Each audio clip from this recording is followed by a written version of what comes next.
Dans cette vidéo, nous verrons quel est le poids d'acier par mètre linéaire. Alors déjà, le poids d'acier par mètre linéaire, qu'on note P, pour ceux qui ne le savent pas, vaut D carré sur 162. Bien sûr, il est en kilogrammes par mètre linéaire.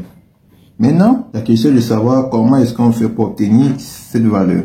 Alors c'est assez simple. Qu'est-ce que nous savons? Nous savons tout simplement que le poids est égal à quoi? Est égal au volume multiplié par la densité.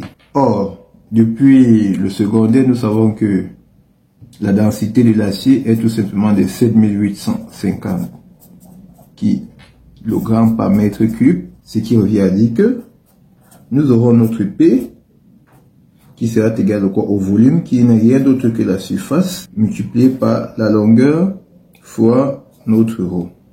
Or, la surface de notre acier, elle a une surface circulaire, donc sa surface va nous donner donc la formule de pi d carré sur 4 multiplié par la longueur.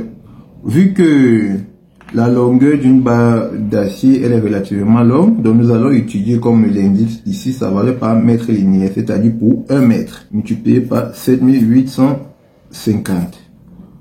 Or, étant donné que le diamètre de l'acier, il est en quoi? Il est en millimètres, et que là nous avons des unités en mètres et en mètres, ce qui fait que nous allons donc convertir ces unités en millimètres. Cela dit, on va obtenir pi d carré sur 4. 1 mètre lui va devenir 1000 en millimètres bien sûr. Et ici,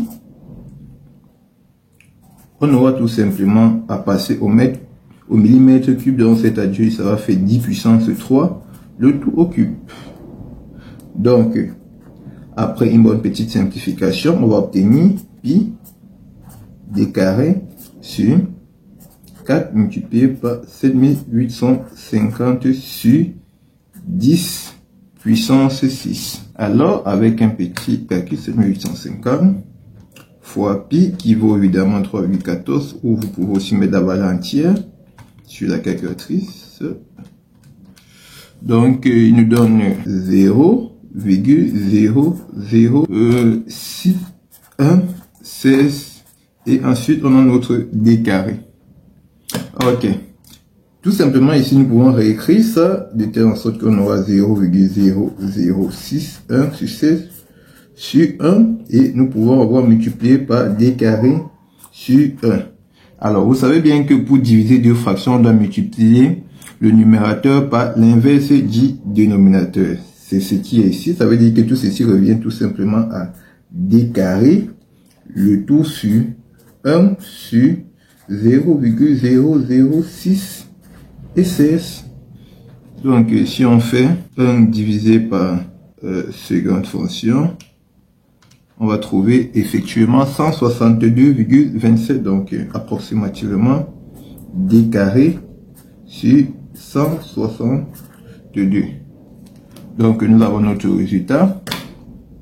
Nous avons notre résultat donc qui nous donne au final P, qui donne donc effectivement notre résultat ici, d carré sur 162.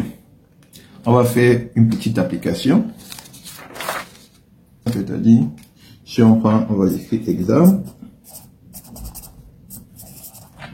ou on va prendre un fil diamètre 8 mm, ça veut dire que son poids est égal à quoi? À d carré sur 162, donc soit 8 au carré sur 162. Donc, on va faire 8 carré divisé par 162. On obtient 0,395 kg par mètre linéaire. Donc, ici, on va avoir le poids d'une barre de 12 mètres. Il suffit tout simplement de multiplier donc cette valeur par 12. Je vous remercie donc et on se retrouve dans une prochaine vidéo pour parler encore du génie civil. Alors, je vous invite à vous abonner, à liker et à commenter nos vidéos pour nous donner la force de produire plus de contenu dans le domaine du génie civil. On se dit donc à bientôt dans une toute autre vidéo.